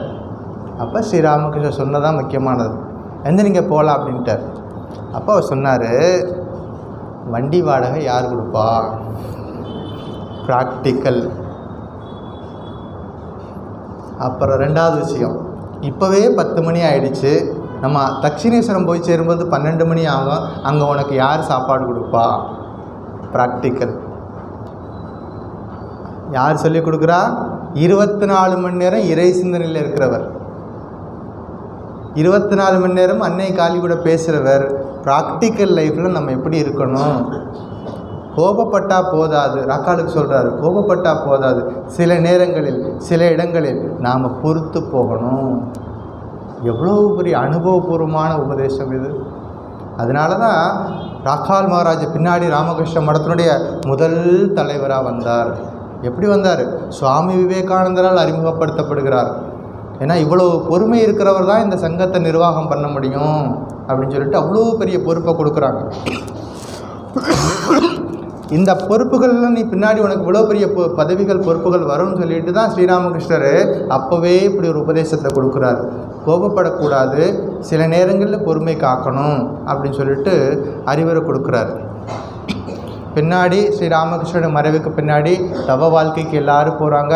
இவரும் தவ வாழ்க்கைக்கு போகிறார். எங்கே போகிறார் தெரியுமா? பிருந்தாவனத்தில் போய் தவம் பண்ணுறார். ரொம்ப கடுமையான தவம், கடும் குளிர். நீங்கள் நினச்சி நம்ம தமிழ்நாட்டுக்காரங்களுக்கு நினச்சே பார்க்க முடியாது, அவ்வளோ கடும் குளிர் இருக்கும், கடும் வெயில் இருக்கும் அந்த பகுதியில். 2 எக்ஸ்ட்ரீமாக இருக்கும். கடும் குளிரில் இருக்கார். போட்டுக்கிறதுக்கு அந்த குளிருக்கு தகுந்த உடைகள்லாம் எதுவும் கிடையாது. பல நேரங்களில் பிக்ஷை எடுத்து தான் சாப்பிடணும். ஒரு நாள் என்ன பண்ணுறார், இந்த ராதாதேவி அவருடைய சந்நிதியில் நான் இருக்கேன், பிருந்தாவனத்தில் இருக்கேன், அவள் சாப்பாடு கொடுத்தா சாப்பிட்றேன் அப்படின்னு சொல்லிட்டு வைராக்கியமாக என்ன பண்ணார், குசும சரோவர்னு ஒரு சரோவர் இருக்குது, அதாவது ஒரு ஏரி இருக்குது, அங்கே போய் உட்காந்து தியானம் பண்ண ஆரம்பித்தார். கொஞ்சம் நேரம் ஆச்சு, யாரோ ஒருத்தன் மாடு மேய்க்கிறவன் கொண்டு சப்பாத்தி கொடுக்குறான். எவ்வளோ கருணை பாருங்கள். இறைவனை நம்பி இருந்தோம்னா என்ன நடக்குதுன்னு பாருங்கள். யாரோ ஒருத்தன் மாடு மேய்க்கிறவன் அந்த மாடுகளை ஓட்டிகிட்டு போகிறான், சப்பாத்தி கொண்டாந்து கொடுக்குறான். அதை வாங்கி என்ன பண்ணாங்க, அதை அப்படியே ஒரு துணியில் கட்டி அந்த சரோவரில் தண்ணியில் நினச்சி வச்சுருவாங்க. அது கடினமாக இருக்கும் இந்த சப்பாத்தி. ஒரு நல்லா தண்ணியில் நல்லா ஊற வச்சு அதுக்கப்புறமா சாஃப்ட் ஆனதுக்கப்புறம் அதை எடுத்து சாப்பிட்றது. அப்படி ஒரு நாள் தியானம் பண்ணிகிட்ருக்கார். யாரோ ஒருத்தர் வந்தார், இந்த மகான் தியானம் பண்ணிகிட்ருக்கார், ரொம்ப குளிரில் நடுங்கிறான்னு சொல்லிட்டு ஒரு கம்பளை கொண்டாந்து போர்த்தி விட்டு போனார். யாருக்கு? ராக்கால் மகாராஜுக்கு. இன்னொருத்தன் வந்தான். அந்த மகான் நல்லா தியானத்தில் இருக்கிறார், இவர் கையில் ஒரு கம்பளி வச்சுருக்கார், எனக்கு கம்பளி வேணும், அதை அவன் எடுத்துகிட்டு போயிட்டான். ராக்கால் மகாராஜுக்கு தெரியாது, கொடுத்தவன் யாருன்னு தெரியாது, எடுத்துகிட்டு போனவன் யாருன்னு தெரியாது.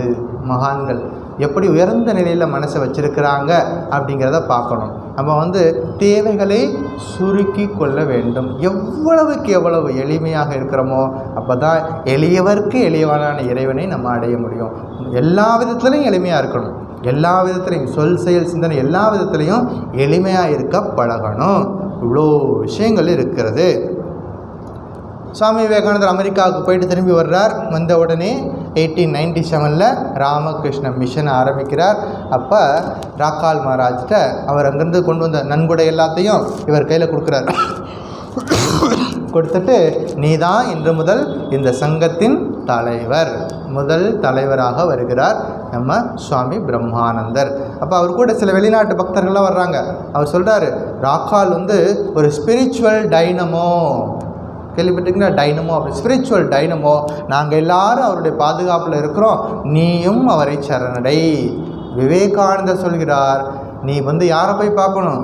ராக்கால் மகாராஜை போய் பாரு. ஏன்னா அதே தான் இன்னொரு இதில் பார்த்தோம்னா அவர் பேக்கெட் எடிஷன் நம்ம பார்த்தோம் இல்லையா? அப்போ ஸ்ரீராமகிருஷ்ணர்கிட்ட என்ன பண்புகள் இருக்கிறதோ, என்ன அருள் சக்தி இருக்கிறதோ, அது அத்தனையும் யாரிடம் இருக்கிறது? பிரம்மானந்தரிடம் இருக்கிறது அப்படின்னு சொல்லி கொடுக்குறாரு. சுவாமிஜி நிறைய கட்டளைகள் போடுறாரு, திட்டங்கள் வைக்கிறாரு. காலையில் 4 மணிக்கு எந்திரிக்கணும், எழுந்து ப்ரேயருக்கு வரணும். அன்றைக்கி யார் ப்ரேயருக்கு வரலையோ என்ன பண்ணணும்? வெளியில் போய் பிக்ஷை எடுத்து சாப்பிடணும். ஆசிரமத்தில் சோறு கிடையாது. ஒரு நாள் ராக்கால் மகாராஜ் 4 மணிக்கு எழுந்திக்க முடியலை. அவர் தான் மடத்தின் தலைவர். இருந்தாலும் ரூல்ஸுன்னா ரூல்ஸு. என்ன பண்ணுறாரு? காலையில் எழுந்து நேரத்துக்கு வர முடியல, எழுந்தார், லேட்டாக வந்தார், வெளியில் போய் பிக்ஷை எடுக்க போயிட்டார். சுவாமிஜிக்கு தெரிஞ்சு போச்சு இந்த நெய்ஸு. ஓடி போய் பிடிச்சி வந்தார். ராக்கால், அது உனக்கு கிடையாது, நீ வா அப்படின்னு சொல்லிட்டு கண்ணீர் விட்டு கூட்டிகிட்டு வந்தார். எவ்வளோ அன்பு பரிமாற்றங்கள் நடந்திருக்கு அந்த சகோதர சீடர்களுக்கு இடையில். அப்படி நிறைய விஷயங்கள் அவருடைய வாழ்க்கையில் சொல்லிக்கிட்டே போகலாம். நீங்கள் வீட்டுக்கு போனதுக்கப்புறமா, ஏன்னா சில விஷயங்கள் மட்டும்தான் இந்த ஒரு குறைவான நேரத்தில் சொல்ல முடியும். வீட்டுக்கு போனதுக்கப்புறம் இது போன்ற மகான்களுடைய வாழ்க்கை, அதனுடைய பிறந்தநாள் வரும் பொழுது திரும்ப திரும்ப அவங்க வாழ்க்கையை படிங்க. நிறைய விஷயங்கள் நமக்கும் நிறைக்கும். இந்த ராக்கால் மகாராஜ் சென்னைக்கு பலமுறை வந்திருக்கிறார், தமிழ்நாட்டுக்கு பலமுறை வந்திருக்கிறார். தென் தமிழகத்தில் இருக்கக்கூடிய அந்த தென்னிந்தியாவில் இருக்கக்கூடிய எல்லா புனிதமான இடங்களுக்கும் விசிட் பண்ணியிருக்கிறாரு. அவர் முக்கியமான சில உபதேசங்களை சொல்கிறார், அதை மட்டும் பார்த்துடலாம். அதாவது, வெறுமனே ஏதாவது ஒரு வேலையை செய்வது கூடாது. எந்த வேலை ஆனாலும் அதை சரியான முறையில் செய்ய வேண்டும். அதையே தான் நம்ம பார்த்தோம் சாதன பஞ்சகத்தில். வேதோ நித்யமதீயதாம் தத் உதித்தம் கர்ம ஸ்வனிஷ்டீயதா. இப்போ புரிஞ்சு போச்சா? எல்லா மகான்களும் சொல்லக்கூடியது ஒரே கருத்து. எல்லா வேலையும் செஞ்சிட்ருக்கான், வேலையை வெறுமனே எல்லா வேலையும் செய்யக்கூடாது, உரிய முறையில் செய்யணும் அப்படிங்கிறாரு. அதாவது சொந்த நோக்கம் எதுவும் இல்லாமல் இறைவனுக்காக செய்யப்படும் சேவையை தான் நம்ம செய்யணும். நமக்குன்னு இல்லாமல் பகவானுக்காக செய்கிறேன். அப்புறம் 3வது என்ன சொல்கிறாரு? தியானம் பழகணும். ரொம்ப இம்பார்ட்டன்ட் கொடுப்பார், தியானத்துக்கு முக்கியத்துவம் கொடுப்பார் நம்ம பிரம்மானந்தர். தியானம் பழகாமல் வேலையில் ஈடுபட்டால் அகங்காரம் வரும். அதனால் தியானம் செய்யணும். அவர் சொல்லுவார், ஒவ்வொரு இடத்துலையும் எந்த நேரத்தில் என்ன மாதிரி ஆன்மீக அலைகள் இருக்கும் அப்படின்னு சொல்லுவார். காசியில் அதிகாலை 3 மணிக்கு சாந்தமாக இருக்கும். சாதனை பண்ணுறதுக்கு ஏற்ற நேரம் அதிகாலை 3 மணி. பூரி ஜெகநாத், பூரி புவனேஸ்வர் பார்த்திங்கன்னா பிற்பகல் வேலை. இதெல்லாம் அவர் இருந்து பார்த்துருக்கார். பிற்பகல் வேலை. பிருந்தாவனத்தில் நள்ளிரவு. புவனேஸ்வர், வேலூர் மடம் அதிகாலை 4 மணி. இப்படி எல்லா இடங்களையும் அவர் தவம் பண்ணியிருக்கார். அவருக்கு ரொம்ப பிடிச்ச இடம் பூரி புவனேஸ்வர். அங்கே தான் ரொம்ப அதிக நாட்கள் இருந்து தவம் பண்ணியிருக்கார். அப்படிப்பட்ட ஒரு மகானுடைய வாழ்க்கை. அவருடைய வாழ்க்கையை படிக்கும் பொழுது அவங்க வாழ்க்கையை எப்படி நடத்தியிருக்கிறாங்க அதுபோல் நம்ம வாழ்க்கையும் இருக்குன்னு நம்ம பிரார்த்தனை பண்ணிக்கணும். ஸோ மீதி இருக்கிறத அடுத்த வாரம் பார்ப்போம். ஓம் शांति शांति शांति. हरि ओम तत्सत्. श्रीरामकृष्णार्पणमस्तु.